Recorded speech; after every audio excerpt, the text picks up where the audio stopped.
여러분, 진짜 부모와 가짜 부모의 차이를 아십니까? 분명한 차이가 있습니다.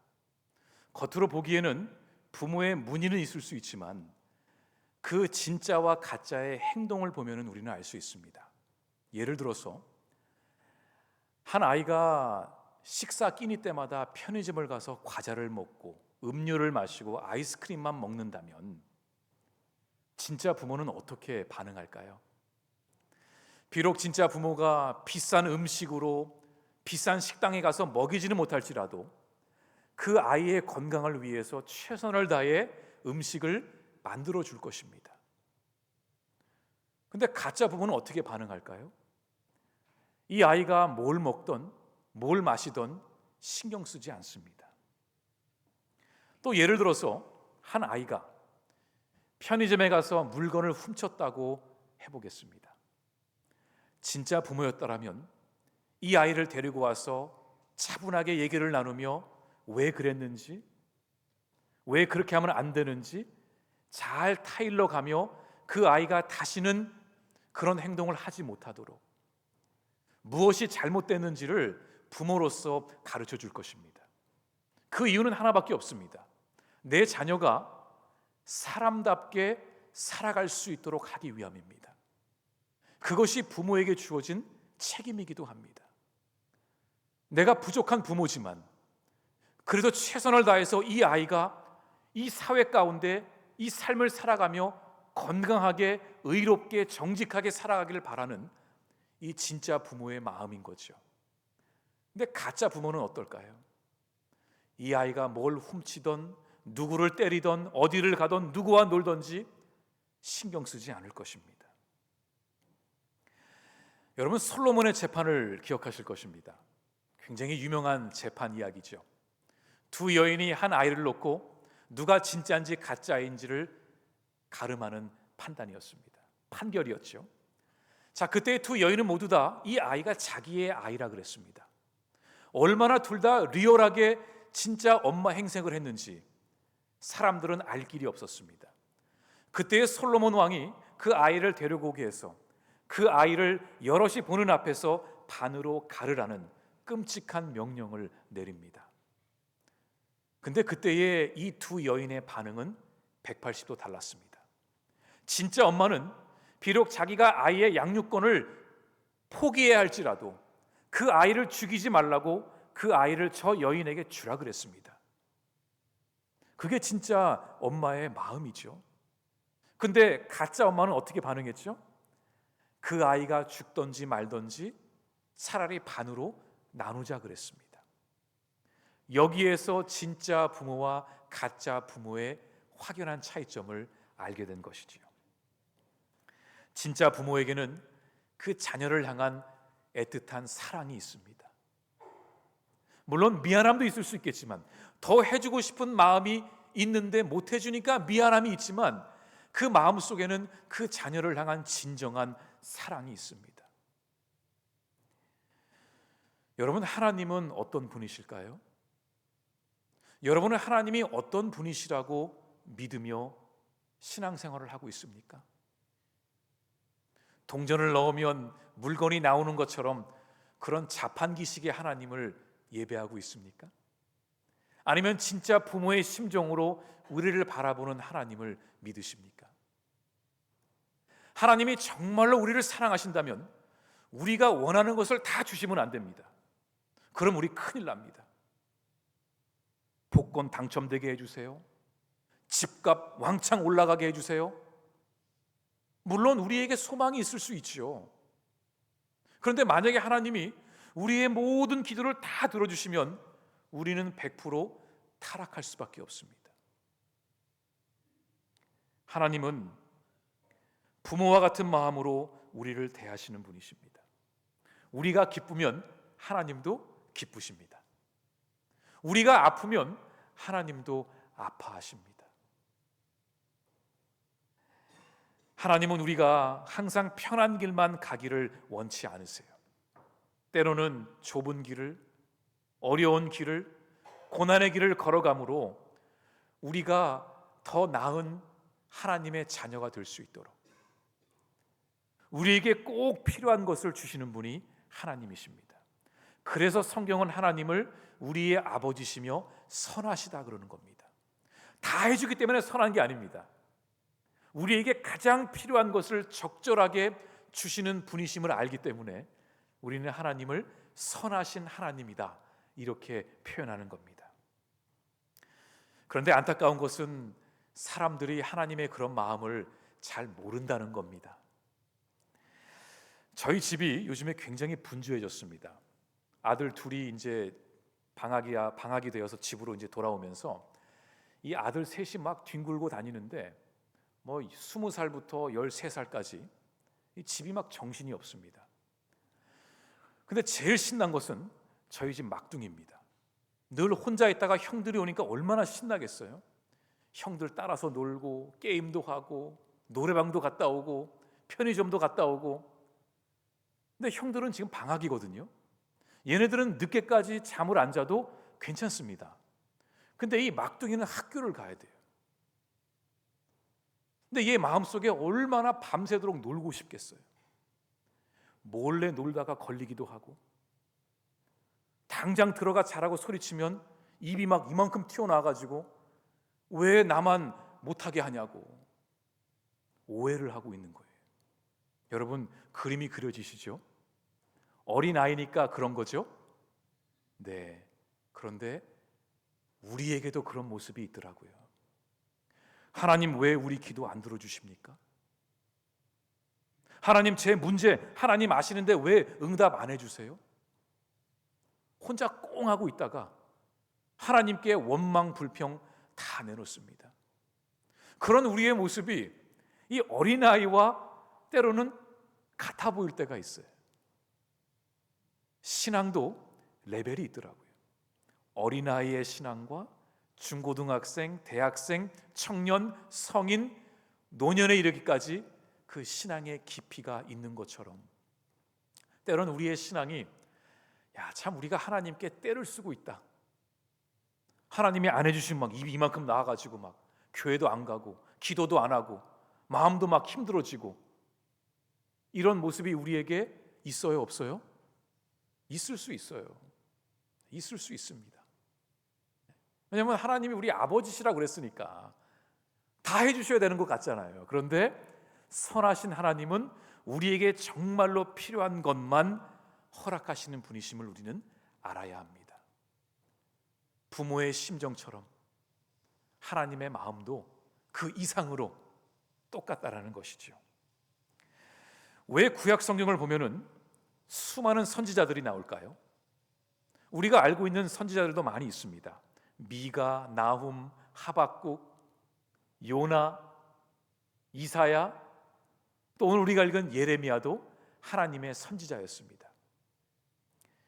선지자의 임무는 딱 하나였습니다. 하나님의 말씀을 있는 그대로 전하는 것. 이것이 전부였습니다. 자기의 생각을 더해서도 안 됩니다. 하나님의 말씀의 일부를 빼서도 안 됩니다. 하나님의 말씀을 있는 그대로 그 시대의 그 장소에서 그 대상에게 전해야 하는 것이 선지자들의 임무였습니다.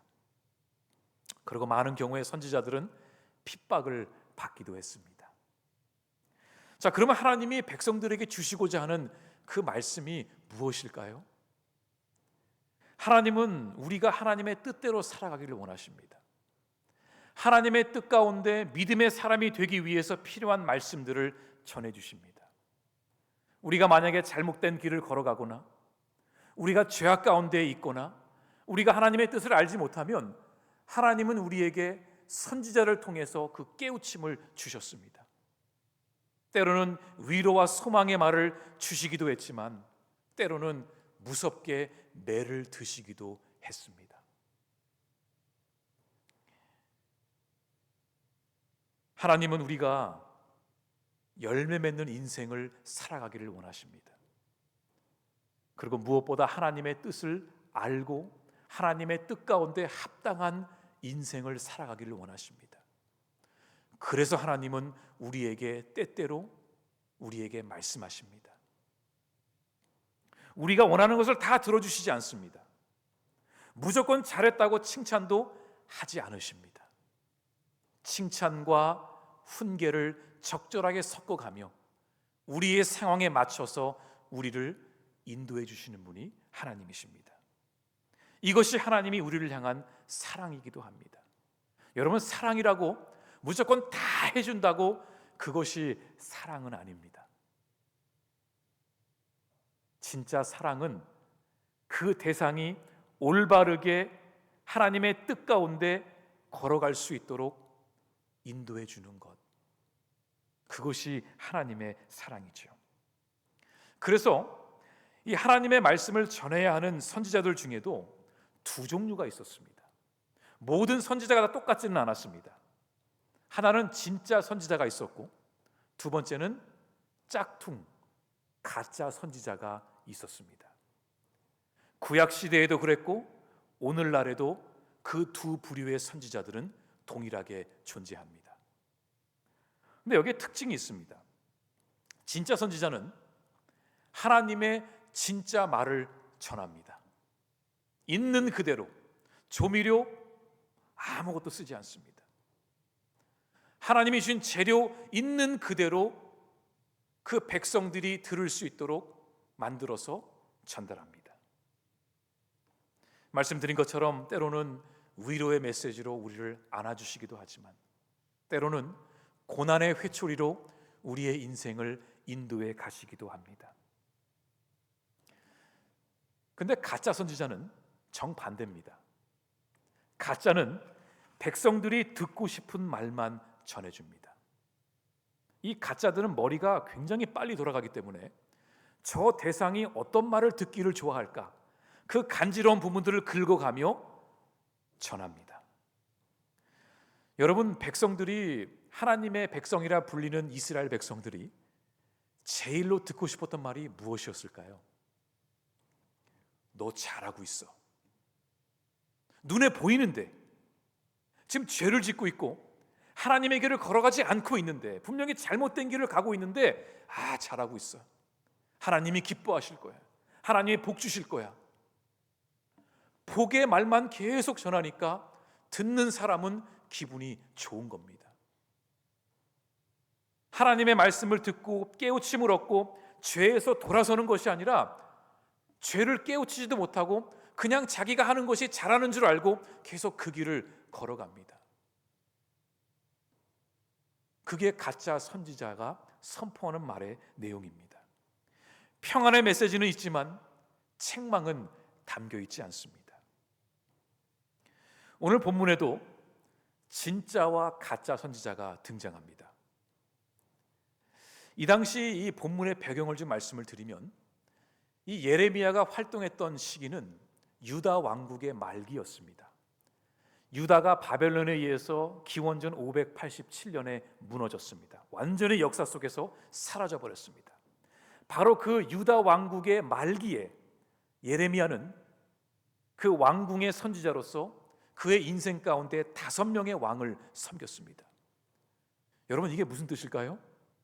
왕이 그렇게 많이 바뀐다는 뜻은 정치적인 혼란이 심했다는 겁니다. 근데 그 이유가 있었습니다. 남유다 왕국은 아마 우리 남한 땅 정도 되지 않을까 싶습니다. 조금 작을지도 모르겠어요. 근데 주변에 강대국들이 있었습니다.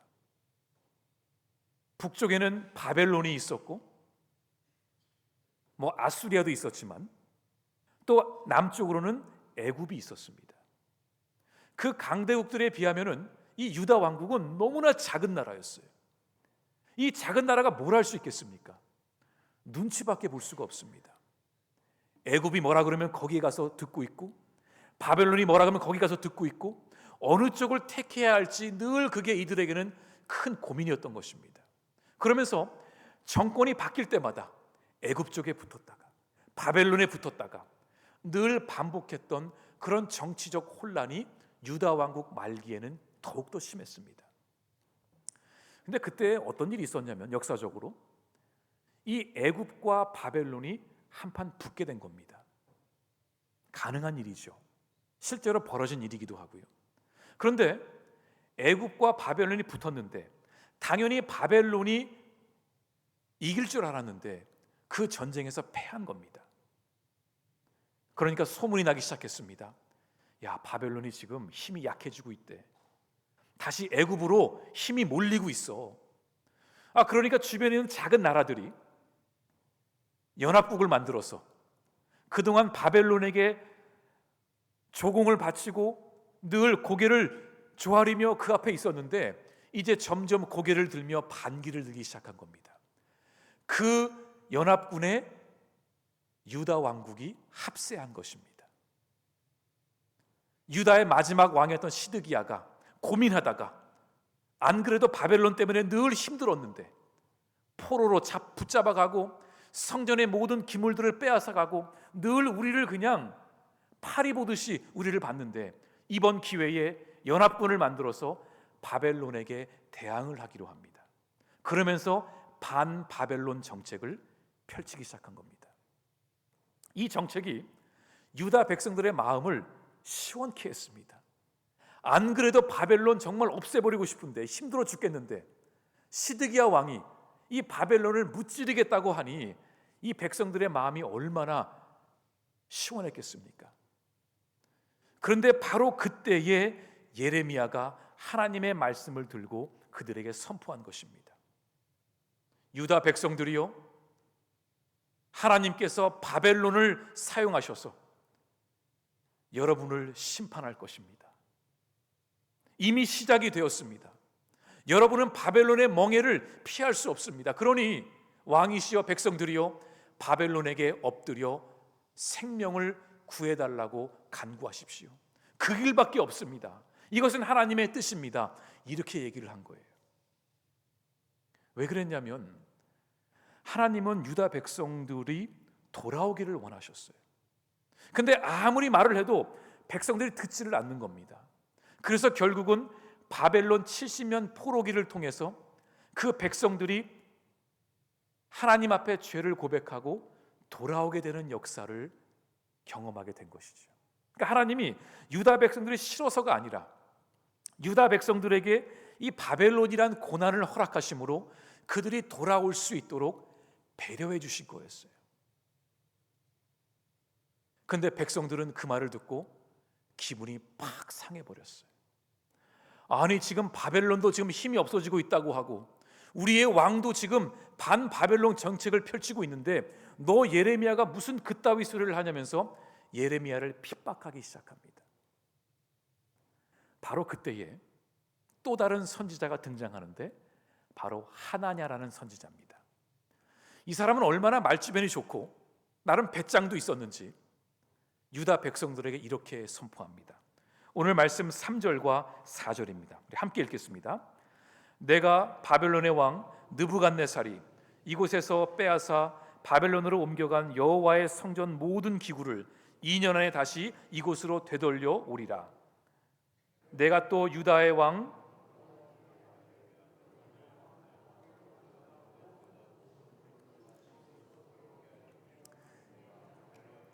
멍에를 꺾을 것임이라 여호와의 말씀이니라 하니라. 자, 이게 무슨 말이냐면 이 하나냐가 유다 백성들에게 이렇게 말한 겁니다. 여러분, 예레미야 말이 틀렸습니다. 하나님은 여러분과 함께 하십니다. 이미 바벨론이 무너지고 있지 않습니까? 하나님이 앞으로 2년 안에 예전에 끌려갔던 포로들을 되돌아오게 하시고 성전에서 빼앗겼던 물건들을 다시 되찾게 하실 것입니다.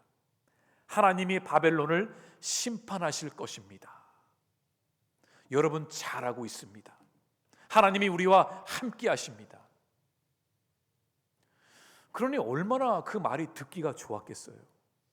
얼마나 달콤하게 들렸겠습니까? 근데 우리가 아는 것처럼 유다 왕국은 결국은 무너지게 되고 말았습니다. 하나냐의 예언은 하나도 맞지 않았다라는 것을 우리는 나중에 알게 됩니다. 여러분, 여기서 누가 진짜고 누가 가짜였을까요? 진짜는 예레미야고 가짜는 하나냐였습니다. 하나님의 말씀을 있는 그대로 전한 자는 예레미야였습니다. 비록 그 말이 유다 백성들의 마음을 아프게 하고 그들을 고난 가운데로 인도할 그런 하나님의 말씀이었지만 사실은 그 말이 하나님의 진리의 말씀이었던 것입니다. 근데 유다 백성들은 자신들이 듣고 싶어하는 그 말에 귀를 기울이고 그 말이 하나님의 말씀이라고 착각을 하고 말았습니다. 예레미야는 그런 하나냐의 모습을 보면서 또 그런 거짓 선지자에 대해서 환호하고 그를 높이 세우는 그 백성들을 보면서 안타까움과 씁쓸함을 뒤로한 채 집으로 돌아갔습니다. 근데 돌아가는 길에 하나님이 예레미야에게 말씀하셨습니다. 예레미야야, 너는 지금 당장 하나냐를 찾아가서 내 말을 전해라 그랬어요. 그리고 뭐라고 전했냐면, 하나냐야, 나 여호와의 말씀이니라. 네가 하나님의 말씀을 거짓되게 증언했으니 너는 죽음을 피하지 못할 것이다. 그리고 정말로 2달 뒤에 그 하나냐 선지자는 목숨을 잃게 됩니다. 하나님이 얼마나 무서운 분이신지 모릅니다. 여러분, 우리가 교회에서 늘 하나님은 사랑하니까 하나님은 늘 그런 분으로만 우리가 여기고 하나님이 얼마나 무서운 분이신지를 모르고 살 때가 있습니다. 근데 하나님이 제일로 증오하시는 게 있습니다. 그게 뭐냐면 하나님의 말씀을 거짓되게 전하는 자입니다. 하나님의 말씀을 내 마음대로 내가 원하는 것을 얻기 위해서 하나님의 말씀을 전하는 자는 하나님의 무서운 심판을 피하지 못할 것입니다. 지금 유다 백성들 입장에서는 이들이 갖고 있는 가장 큰 문제는 바벨론이었습니다. 이 바벨론을 어떻게 해야 되지? 바벨론에게 붙어야 되나? 애굽을 찾아가야 되나? 누구의 편에 서야 되지? 이게 유다 백성들에게 가장 큰 문제였습니다. 그리고 백성들은 그 문제에 대한 답을 듣고 싶어 했습니다. 그런데 예레미야가 백성들에게 선포한 것은, 지금 문제는 바벨론을 어떻게 할까가 그게 문제가 아니라 하나님의 마음을 깨닫고 하나님의 말씀을 제대로 듣는 것이 더 중요함을 가르쳐 준 것입니다. 여러분, 우리의 인생도 그렇습니다. 우리 앞에 문제들이 있습니다. 여러분 앞에 지금 문제들이 있습니다. 우리의 손으로 해결할 수 없으니까 문제가 되는 거죠. 그런데 중요한 것은 그 문제를 어떻게 해야 하냐, 그것이 먼저가 아니라 내가 지금 이 상황 속에서 하나님의 마음을 내가 어떻게 깨달을 것인가, 지금 이 상황 속에서 하나님이 나에게 주시는 말씀이 무엇인가를 내가 듣고 깨달을 수 있는 믿음이 우리에게 있어야 됩니다. 문제의 해결은 그 다음입니다. 제가 늘 말씀드리잖아요. 하나님을 만나면 우리의 문제는 문제가 되지 않습니다. 중요한 것은 우리가 지금 이 상황 속에서 나에게 주시는 하나님의 말씀이 무엇인가를 깨닫고 들을 수 있는 마음과 귀가 우리에게 있어야 하는 것입니다. 하나님의 뜻이 어디에 있습니까? 하나님 무엇을 원하십니까? 하나님, 제가 어떻게 살아가야 됩니까? 하나님, 말씀하여 주십시오. 하나님의 말씀이 세미한 음성과 같다고 그랬는데 내 안에 소리가 너무 많이 있으면 그 세미한 음성을 들을 수가 없습니다. 하나님, 제가 주님의 말씀을 있는 그대로 들을 수 있는 그 믿음을 저에게 주십시오. 제가 원하는 것을 달라는 믿음이 아니라, 내 소원을 이루어 달라는 믿음이 아니라, 내 목적을 이루게 해달라는 그런 이기적인 믿음이 아니라, 하나님, 제가 지금 들어야 할 주님의 말씀이 무엇인지를 깨닫게 해주십시오. 이 믿음이 우리에게 필요합니다. 여러분, 오늘 교회에 오시면서 어떤 기대감을 가지고 오셨습니까? 오늘 교회 가면 신목사가 내 상황을 정확하게 이해하고 내가 필요한 말을 해주면 좋겠다, 이런 기대감 있을 수 있습니다. 어쩌면 우리는 많은 경우 내가 듣고 싶은 말만 들으며 신앙생활을 하기도 합니다. 내가 듣기 싫은 말 들으면 우리 교회 어떻게 하죠? 교회 떠납니다. 그게 우리의 솔직한 모습이더라고요. 예전에 저희 아버지가 목회하실 때 제가 한번 말씀드린 적이 있는데, 저희 아버지는 굉장히 겉과 속이 똑같으신 분이세요. 있는 것을 다 그냥 다 선포해 버리세요.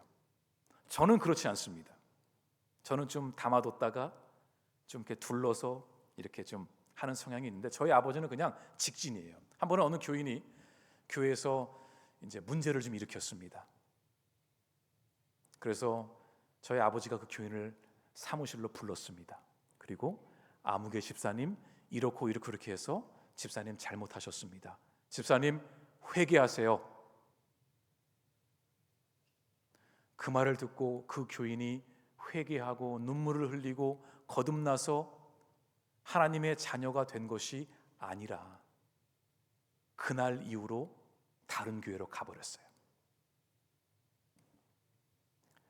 여러분, 그게 우리의 모습이더라고요. 내가 듣기 싫은 말 들으면 기분 나쁜 거예요. 하나님이고 뭐고 없어요. 내가 원하는 말을 들어야 기분이 좋지, 나에게 맞춰줘야지. 하나님의 그 말씀 가운데 찔림이 있고 아픔이 있고 내 영혼을 후벼 파는 말씀을 들으면 기분만 상하고 하나님께로 돌아오지 않습니다. 그래서 목회의 3분의 2는 삐진 교인들 찾아다니는 게 목회더라고요. 왜 그러셨어요? 교회 나오셔야죠. 근데 그게 목회더라고요. 제가 불평하는 것이 아니고, 그런 과정을 통해서 그 교인들도 또 깨닫고 또 그러고 이제 함께 또 하는 거죠. 근데 제가 지금 드리는 말씀은 그게 때로는 우리 교인들의 솔직한 모습이라는 거예요. 왜 하나님이 있는 그대로 말씀하실 때 그거를 듣고 내가 잘못했구나, 내가 잘못된 길을 갔구나, 저건 아니구나, 왜 깨닫고 돌아오지 못할까? 왜 내가 원하는 말만 들어야 은혜 받았다 그러고 설교 좋았다 그러고 왜 그럴까? 유다 백성들이 그랬다는 겁니다. 예레미야의 말은 듣고 싶지 않았어요. 오히려 하나냐의 그 말을 들으며 기뻐했던 유다 백성들의 모습이 우리 안에도 분명히 있다는 것입니다. 이 성경에 66권이 들어가 있습니다. 근데 성경의 그 여러 책들을 이 헬라어로 카논이라고 부릅니다.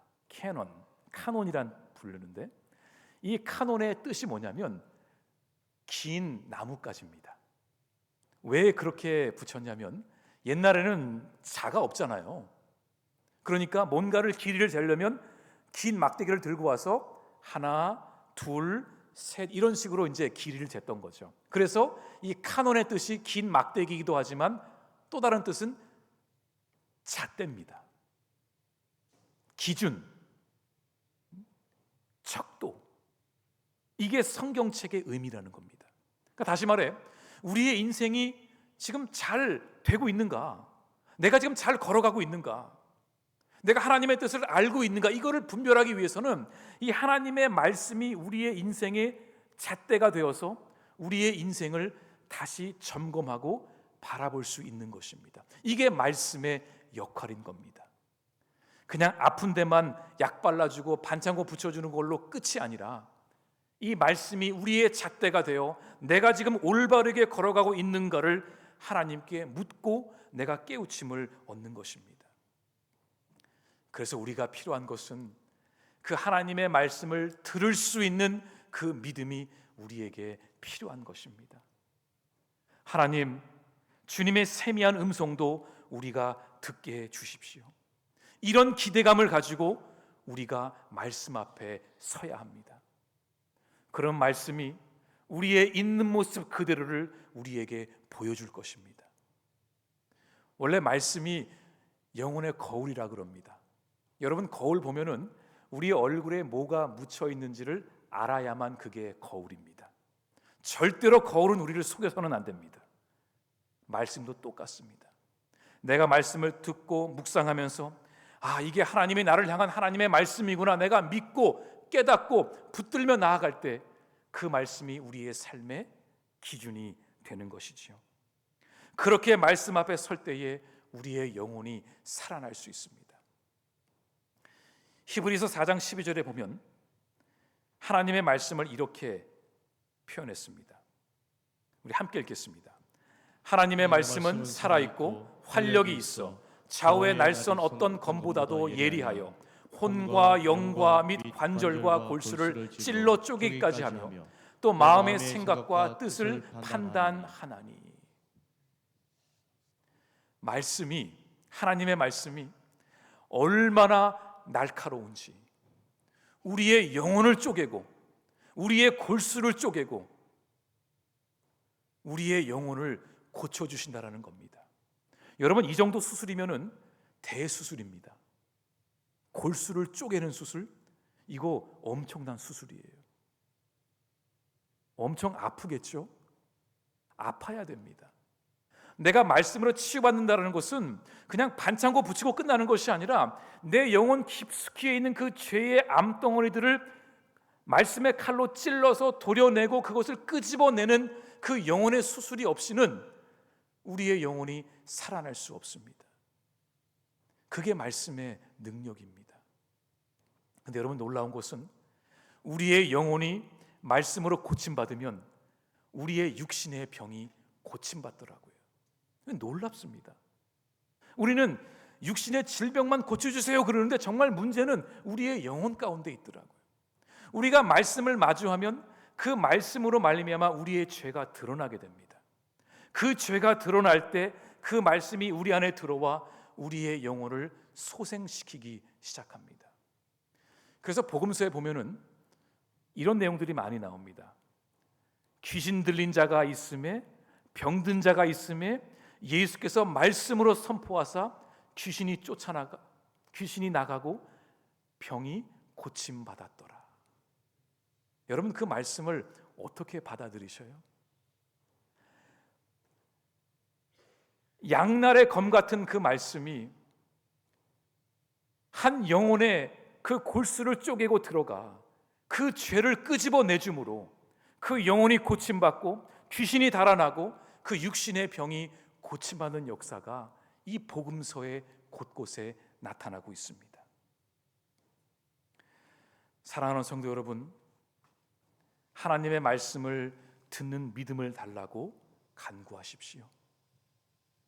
그냥 좋은 게 좋은 거지 그렇게 신앙생활에서는 안 됩니다. 때로는 위로도 필요하고 소망도 필요하지만 때로는 하나님, 제가 잘못된 생각, 잘못된 길을 걸어가고 있다면 말씀의 검으로 저를 치유해 주십시오. 그런 믿음의 기도가, 믿음의 고백이 이번 한 주를 살아가는 우리 모두의 힘이 될 수 있기를 간절히 바랍니다. 지난주 엄청 더웠습니다. 오늘도 좀 습합니다. 그럼에도 불구하고 우리 사랑하는 프랑기 성도들 예배를 사모하며 말씀을 기대하며 이 자리에 나오셨습니다. 오늘 이 말씀이 여러분의 살과 피가 되어서 이번 한 주도 하나님, 제가 어떤 상황 속에 있을지라도 주님 말씀하여 주시옵소서. 그 말씀 붙들고 제가 힘차게 이번 한 주도 부르신 그 자리에서 나아가겠습니다. 우리 함께 결단의 기도 드립니다. 하나님 아버지, 말씀이 우리의 생명이 되게 하여 주시옵소서. 하나님의 말씀을 들을 수 있는 믿음을 우리에게 허락하여 주시옵소서. 듣는 귀를 주시고 듣는 마음을 허락하여 주시옵소서. 말씀 앞에 순종할 수 있는 그 믿음을 우리에게 주시옵소서. 우리 결단의 기도 함께 드리겠습니다. 하나님 아버지, 주의 말씀이 우리의 생명임을 믿습니다. 하나님 말씀하여 주시옵소서. 하나님의 놀라우신 말씀의 능력이 우리 가운데 임하게 하셔서 하나님, 우리가 그 말씀 붙들고 주님을 바라보게 하여 주시옵소서. 아버지, 우리의 영혼이 고침받기를 원합니다. 주의 말씀이 우리의 영혼을 치유하게 하여 주시옵소서. 말씀이 거울이 되어 우리의 기준과 잣대가 되어 우리의 삶을 바라보게 하시고 하나님 하나님이 원하시는 그 믿음의 삶을 살아갈 수 있도록 아버지, 이 시간 우리가 결단하며 나아가게 하여 주시옵소서. 아버지,